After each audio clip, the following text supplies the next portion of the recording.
supporters, thank you sa inyo dahil sa inyo kumukuha ako ng lakas sa journey ko na to. And I am competing na sa international pageant, and I hope you keep on supporting me on my journey, on my trainings and everything na maglalaan ko sa pageant na gaganapin. Our supporters, thank you so much for supporting me, and sana masuportahan niyo po ako in this upcoming pageant, the Mr. Universe Global 2026. Maraming salamat po sa mga sumusuporta sa akin, my family, my friends, my fellow Bataeños, and my Limayan.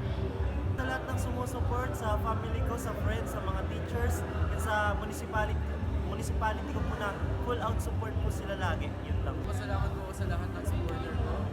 At sana po patuloy niyo po ako supportahan sa upcoming na laban. To all my supporters, hi there. Sana supportahan niyo rin po ako sa laban ko sa Mr. Philippines at sa aking susunod na pong laban. Nagpapasalamat sa mga sumusuporta po sa akin.